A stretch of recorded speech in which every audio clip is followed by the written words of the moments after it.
Good morning प्यारे विद्यार्थी साथियों। अज ਆਪਾਂ नैक्सट लैक्चर के दौरान लाइव जुड़े हाँ। तो अज का जोड़ा विषय अपना जोड़ा चल रहा सी उस नूं कंटिन्यू कर रहे हैं, टाइप्स ऑफ सिस्टम सॉफ्टवेयर।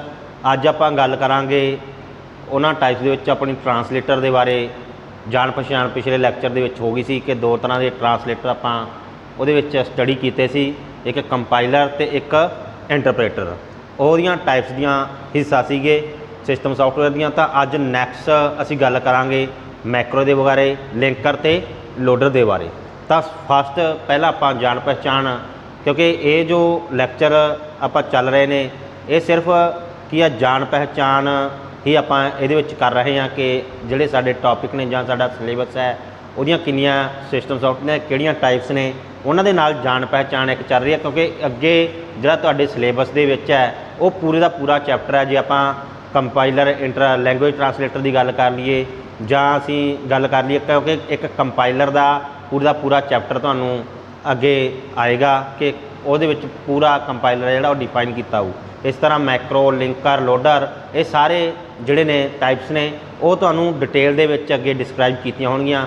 तो अज का अपना टॉपिक है जिहड़ा वो हैगा मैक्रो। मैक्रो की हुंदा है कि abbreviation of group of statement की एक सिंगल लाइन दे विच एब्रीविएशन है जिहड़ी वो करनी। आपां कह दईए भी अपने कोल एक पूरे का पूरा पेज है, वो पेज के उत्ते कोई स्टेटमेंट लिखिया हुई ने, असीं चाहुंदे भी उन्हां स्टेटमेंट के विचों एक पैराग्राफ लै लो तुसीं, उस पैराग्राफ के विचों आपां कह दईए एक मीनिंगफुल चीज़ है जिहड़ी असीं कढ के बाहर है जिहड़ी वो रखनी कि असीं इस पूरे के पूरे जिहड़ा पैराग्राफ है उसदा मीनिंग की बनता है। जे अज आप माइक्रो की गल कर रहे हैं तो माइक्रो के जे तुसीं बुक्स के देखोगे तो बहुत ज़्यादा डिटेल के है जिहड़ा वो दिता होएगा। पर आपां की करांगे अज उस पूरी जिहड़ा चैप्टर है उस चैप्टर के जिहड़े आपां कह दईए मुख बिंदु है जिहड़े उन्हां नूं डिस्कस करांगे कि मैक्रो की चीज़ है, मैक्रो का पार्ट की है। मैक्रो की है कि आपां बहुत सारियां लाइनां ने, बहुत सारे मान लो पैराग्राफ है, उस पैराग्राफ के विचों एक मीनिंगफुल वर्ड है जिहड़े वो चूज़ करने, वो चीज़ की है मैक्रो है। मैक्रो की है, macro processor is a single line of abbreviation for a group of statement. भी सिंगल लाइन दे विच ग्रुप ऑफ स्टेटमेंट की एब्रीविएशन है जिहड़ी वो कर लैनी कि असीं उन्हां ग्रुप ऑफ स्टेटमेंट नूं एक सिंगल लाइन दे विच लैके एक मैक्रो जिहड़ा वो काम करदा है कि सिस्टम सॉफ्टवेयर दे विच असीं बहुत सारा साडे कोल कोडिंग हुंदी है, उस कोडिंग नूं कंप्रैस कर लेना तो वो की कहाउंदा है, मैक्रो कहाउंदा है।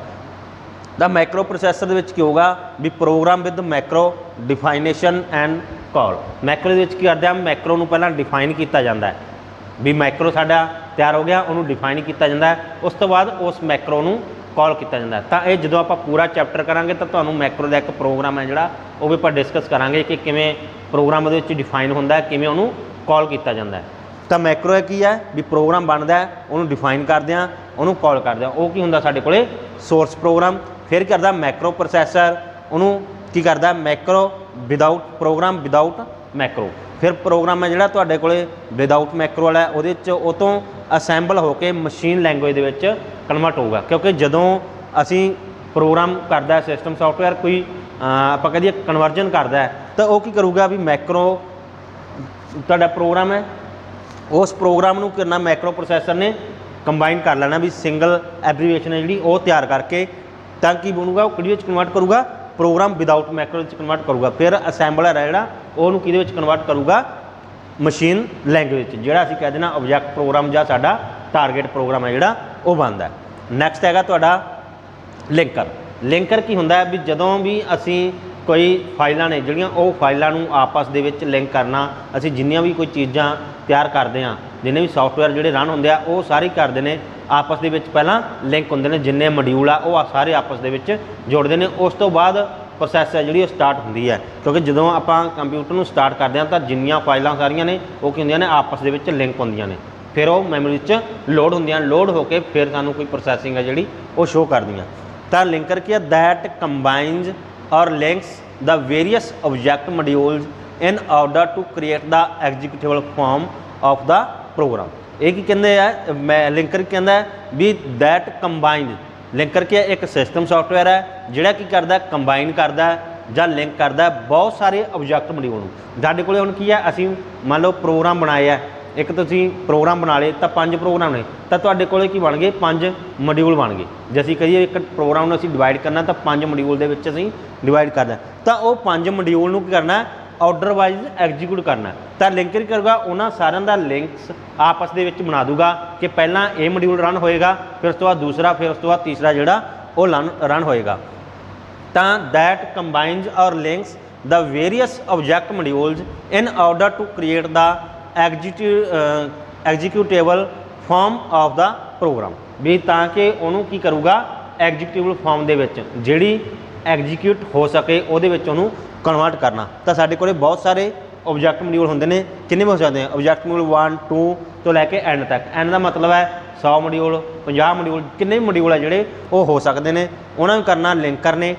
लिंकर की करूँगा, उन्होंने सारिਆਂ आपस दे विच कंबाइन करूँगा, क्योंकि एक ही बन जाएंगे, एक सीक्वेंस बन जू इन्हां दा। तो सीक्वेंस दे विच लिंकर करना, उन्होंने कंबाइन करके रन करना, एग्जीक्यूटेबल मोड दे विच उन्होंने पाऊगा। तो एग्जीक्यूटेबल मोड दे विचों साडे कोल किहदे विच कन्वर्ट होएगा, मशीन लैंग्वेज दे विच। तो एग्जीक्यूटेबल फॉर्म दे विच साडे कोल लिंकर दीयां दो चीज़ आंदी है, एक तो एग्जीक्यूटेबल मॉड्यूल, एक एरर मैसेज। मान लो किसी मॉड्यूल दे विच कोई एरर है तो उन्हें लिंकर ने तुहानूं एरर है जिहड़ी वो शो करवा देनी है कि इस दे विच तुहाडे प्रोग्राम दे विच ये वाली एरर है जिहड़ी वो आ गई। तो उस एरर नूं किवें रिमूव करना, की करना, एरर मैसेज है जिहड़ा तुहाडे सामने वो शो हो जाएगा। तो वो की है, लिंकर का काम की है भी दो एग्जीक्यूटिव मॉड्यूल बनाना तो एरर है जिहड़ा वो शो कराउणा। तो नैक्सट की है, linker is a program is a system which helps to link uh object modules uh program into a single object file. भी जिहड़े तुहाडे ऑब्जेक्ट मॉड्यूल ने उन्हां दी एक सिंगल फाइल है जिहड़ी वो क्रिएट कर लैनी। It perform the process of linking. एक काम किहदा हुंदा है, लिंकिंग दा। Linker are also called link editor. कहना जिहड़ा लिंकर है उहनूं की कह सकते हैं असीं, लिंक एडिटर है जिहड़ा वो भी कह सकते हैं। The need of linker, linker की जरूरत क्यों पई, the need of linker arise, कदों अराइज हुंदा है, when source program consist of large number of modules each of which may have been separately compiled और असैंबल्ड। लिंकर की जरूरत कदों पैंदी है, भी जदों तुहाडे कोले सोर्स प्रोग्राम बहुत सारे होण। When source program consist of large number of module, भी जदों तुहाडे सोर्स प्रोग्राम दे विच लार्ज नंबर ऑफ मॉड्यूल होण, बहुत सारे मॉड्यूल होण, each of which have been separately compiled और असैंबल्ड। तो उन्हां सारिਆਂ ਨੂੰ अलग अलग तरीके दे नाल कंपाइल करना, सैपरेटली कंपाइल और असैंबल करना। Linking is performed at both compile time when the source code is translated into machine code. कहना जी लिंकिंग है वो की है, दोनों समय चलती है। पहला की है भी कंपाइल टाइम देते भी जदों सोर्स कोड नूं असीं ट्रांसलेट करते हैं किहदे विच, मशीन कोड दे विच। एंड लोड टाइम, तो जदों लोड होंदा है फिर की है, पहला की है कंपाइल टाइम के उत्ते लिंकिंग होंदी है, फिर लोड टाइम के उत्ते लिंकिंग होंदी है। कंपाइल टाइम के उत्ते लिंकिंग कदों होगी, जदों सोर्स प्रोग्राम नूं असीं मशीन कोड दे विच कन्वर्ट करते हैं। लोड टाइम ते लिंकिंग कदों होगी, when the program is loaded into memory, तो जदों प्रोग्राम तुहाडा मैमरी विच लोड होगा बाय द लोडर। किहदे थ्रू करूगा उदों लिंकिंग, लोडर के थ्रू, क्योंकि जिहड़ा प्रोग्राम मैमरी च लोड होना है वो लोडर के थ्रू होना है, पर वो लिंकिंग किहदे द्वारा किया जाऊगा, लिंकर के द्वारा।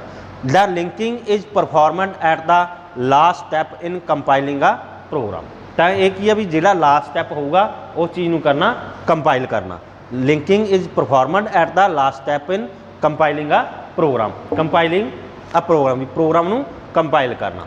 नैक्सट की है, linking is of two types. असीं दो टाइप्स लिंकिंग दियां यूज करते हैं, एक होंदी है स्टैटिक लिंकिंग, एक होंदी है डायनामिक लिंकिंग। स्टैटिक लिंकिंग की है, it is performed during the compilation of source program.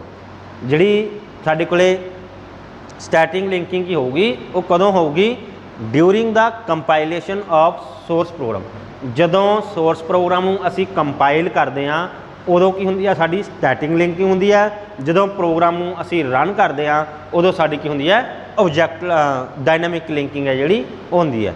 Linking is performed before execution in static linking. जदों कहना लिंकिंग परफॉर्म नहीं होंदी उदों की होंदी है वो स्टैटिक लिंकिंग होंदी है। It takes collection of loadable object file and command line argument and generate fully linked object file that can be loaded to run। ये की करता कहना it takes collection of arguments भी असी बहुत सारे argument की collection and generate fully linked ਜਿਹੜੀਆਂ आपस ਦੇ ਵਿੱਚ ਸਾਰੇ ऑब्जेक्ट लिंकिंग होणगे ਉਹਨਾਂ ਫਾਈਲਾਂ ਨੂੰ ਲੈ ਕੇ ਉਹ ਕੀ ਕਰੂਗਾ ਰਨ ਕਰੂਗਾ can be loaded and run. ਤਾਂ ਸਟੈਟਿਕ ਲਿੰਕਰ है ਜਿਹੜਾ ਉਹ दो मेजर टास्क है ਜਿਹੜੇ ਉਹ परफॉर्म करता है। पहला हैगा सिंबल रेजोल्यूशन दूसरा हैगा रीलोकेशन। हुण सिंबल रेजोल्यूशन का मतलब की है कि असी उस प्रोग्राम के जोड़े पार्ट ने उन्होंने कोई सिंबल है जोड़ा वो साइन करना कि अपन पता लग जाए भी इस सिंबल के उत्तों ये चीज़ है जी वो रन होंगी है। रीलोकेशन का मतलब की होएगा कि जदों असी एक प्रोग्राम रन कर लिया साडा प्रोग्राम रन हो गया उस तो बाद की करते हैं असी वो कोई चेंजिस भी सानू लग्या कि ये सही तरीके नाल नहीं जां इहदे विच आ फंक्शनिंग है जी वो होनी चाहिए तो असीं करांगे दोबारा उन्होंने एडिट करके दोबारा तो जो चेंज करांगे तो वह अपनी लोकेशन तो चेंज होगा। पहला वो लोकेशन कुछ होर सी जदों तुसीं चेंज करके दोबारा तो सेव करोगे या रन करोगे तो वही लोकेशन है जी वो चेंज हो जाएगी। सिंबल रेजोल्यूशन की है it associate each symbol reference with exactly one symbol definition भी हरेक जे आप कह दी भी एग्जैक्टली घट्टो घट्ट एक जोड़ा एग्जैक्टली वन सिंबल है जोड़ा वो डिफाइन किया होगा। एवरी सिंबल है प्री डिफाइंड टास्क भी जेड़े सिंबल असी यूज करते हैं उन्होंने प्री डिफाइंड टास्क होंगे ने कि इस सिंबल ने यह काम करना है इस वाले सिंबल ने यह काम है जोड़ा एक्शन है जोड़ा वो परफॉर्म करना है। सैकेंड की है relocation it relocate code and data section and modify symbol reference to the relocated memory location. तो मैमरी है जी वो की हो जाएगी रीलोकेटेड हो जाएगी जदों वो कोई मॉडिफाई करांगे सिंबल है जोड़ा वो मॉडिफाई करके असी उस चीज़ को रीलोकेट है जोड़ा वो कर सकते हैं। नैक्सट की है dynamic linking is performed during the run time. वो की सी अपनी कंपाइल टाइम के उत्ते स्टैटिक लिंकिंग जी डायनामिक लिंकिंग है वो रन टाइम के उत्ते परफॉर्म होंदी है। This linking is accomplished by placing the name of shareable library in the executable image there is more chance of error and failure chances. ये error के chance या failure के चांस है जोड़े वो ज़्यादा होंगे क्यों क्योंकि जदों असी प्रोग्राम को कंपाइल करते हैं तो कंपाइल कर लग्या सानू एरर आती है उस एरर को असी कर सकते हैं रिमूव करके दोबारा तो प्रोग्राम है जोड़ा वो कंपाइल कर लैंदे हैं। पर जदों रन टाइम के उत्ते कोई एरर आ गई तो वो कोई चेंजिस है जोड़ियाँ वो नहीं कर सकते असी कि असी चेंज करके उन्होंने दोबारा तो यूज़ कर लाँगे। तो ये की होंगे भी तुहाडे कोले एरर या फेलर के चांस है जोड़े वो ज़्यादा हो जाते हैं। It require less memory space पर यह लैंदा घट memory space as multiple program भी share a single copy of the library. तो कंपाइल टाइम के हो गया तो अलग अलग लाइब्रेरी है जी वो बनेगी अलग अलग फाइल है जी वो बनेगी। पर जोड़ा रन टाइम के होंगे वो भी तुहानू एक सिंगल कॉपी में वो वार वार यूज कर सकता है। तो आप एक एग्जाम्पल ली है कि in order to convert a high level language into low level language जी अपनी कोई हाई लेवल लैंगुएज है उन्होंने करना लो लेवल के कन्वर्ट करना। मान लो सी का तो कोई प्रोग्राम है उसनों करदे असी कन्वर्ट करना तो कंपाइलर किस तरह करेगा तो लिंकिंग किस तरह होएगी किस तरह सारा एक्शन है परफॉर्म करेगा। The written source code program has to undergo the following step भी जोड़ा प्रोग्राम साडा लिखा जाऊ वो किहड़े स्टैप है जोड़े वो फॉलो होणगे। पहला साडे कोले की है high level language C plus plus Java कोई भी हो सकता है जिहदे विच तुसीं अपना कोड है जोड़ा वो लिखिया। उस तो बाद की होगा प्री प्रोसैसर की लाइब्रेरी दे विच प्रोग्राम जाएगा। उस तो बाद उन्होंने किया जाता है प्री प्रोसैसर दे विच जिहड़ा होगा वो की होगा प्योर हाई लेवल लैंगुएज होएगी। उस तो बाद उन्होंने कंपाइल करूँगा कंपाइलर कंपाइल करके वो करूँगा एक ऑब्जैक्ट फाइल है जी तैयार कर लेगा। वो ऑब्जैक्ट फाइल की करूँगी फिर असैम्बली लैंगुएज दे विच की होगा जोड़ा असैम्बलर है वो तैयार करेगा। फिर उस तो बाद वो की होगी लिंकर ਜਾਂ लोडर के थ्रू की होगा सारिया फाइलों आपस के लिंक होणगियां ते लोडर के थ्रू की होएगा वो मैमरी के लोड होएगा। तो रीलोकेटेबल मशीन कोड भी तुहाडे कोले मशीन का कोड है जोड़ा वो रीलोकेटेबल हो सकता है। उस तो बाद की होएगा लास्ट के उत्ते की होएगा एब्सोल्यूट मशीन कोड जोड़ा सानू एक्चुअल दे विच मशीन अंडरस्टैंड कर सकती है कोड उस कोड के डाटा जोड़ा वो कन्वर्ट हो जाएगा। तो इस तरह एक प्रोग्राम है जोड़ा वो अपनी फंक्शनिंग है जी वो परफॉर्म करता है। नैक्सट हैगा loader is a system software that place the programme into memory and prepare them for execution. Loader का काम की है कि मैमरी दे विच डाटे नूं लोड करना ताकि उन्होंने किहदे लई प्रिपेयर कर सके एग्जीक्यूशन दे। जिन्ना चिर मैमरी दे विच कोई डाटा लोड नहीं होएगा तो उन्ना चिर असीं उस चीज़ नूं एग्जीक्यूट नहीं कर सकते। तुसीं कर लो, मान लो आपां एक पेन ड्राइव लई, वो पेन ड्राइव नूं जां किसी भी हार्डवेयर डिवाइस नूं असीं कंप्यूटर दे नाल अटैच करना है, वो उन्ना चिर असीं उस चीज़ नूं ओपन नहीं कर सकते, रन नहीं कर सकते जिन्ना चिर वो मैमरी दे विच सेव नहीं होएगा जां मैमरी उन्होंने नहीं मिलेगी, उन्ना चिर असीं उस चीज़ नूं ओपन नहीं कर सकते। तो लोडर दे विच की है, तुहाडे कोल मान लो 3 प्रोग्राम ने, वो सारे की है लोड होके फिर वो की है पहला 1 प्रोग्राम 2 प्रोग्राम 3 प्रोग्राम तिने अलग अलग तरीके दे नाल रन होणगे। 3 प्रोग्राम ने 4 ने, जिन्ने मर्जी प्रोग्राम है जिहड़े हो सकते हैं, सारे की होणगे लोडर दे विच परफॉर्म होणगे। तो नैक्सट फंक्शन की ने लोडर दे एलोकेशन भी स्पेस है जिहड़ी वो प्रोवाइड कराउणी। दूसरा की है रीलोकेशन भी जिन्ने भी एड्रैस ने उन्हां सारिਆਂ ਨੂੰ करना एडजस्ट करना, क्योंकि जिहड़ा डाटा होएगा वो अलग अलग मैमरी सेव होएगा तो वह अलग अलग एड्रैस होंदा है, उस एड्रैस नूं की करना एडजस्ट करना। फिर थर्ड की है लिंकिंग भी जिन्ने मॉड्यूल ने उन्हां सारिਆਂ ਨੂੰ अपने सिंबल के रैफरेंस के हिसाब नाल लिंक कर देना। लोडिंग का काम की है डाटा जिहड़ा वो मैमरी दे विच लोड होएगा। ये लोडर के मेन फंक्शन ने। तो अगे आउंदियां नैक्सट टाइप्स ऑफ लोडर। तो साडे कोले ए compiler and go loader, absolute loader, relocating loader, direct linking loader ते जर्नल लोडर, ये इहदियां टाइप्स ने लोडर दियां। जदों आपां लोडर का चैप्टर है जिहड़ा वो करांगे उदों इन्हां दी डिटेल वाइज डिस्कशन है जिहड़ी वो करांगे। तो अज दा जिहड़ा साडा टॉपिक सीगा उहदे च असीं 3 टॉपिक है जिहड़े वो डिस्कस कीते है, मैक्रो, लिंकर ते लोडर। ये तिन्ने टॉपिक है जिहड़े सिस्टम सॉफ्टवेयर दियां टाइप्स के पार्ट ने। अज का जिहड़ा लैक्चर है वो इत्थे ही समाप्त होंदा है। नैक्सट लैक्चर दे विच असीं नैक्सट जिहड़े टॉपिक होणगे उन्हां दे बारे डिस्कस है जिहड़ी वो करांगे। Thank you.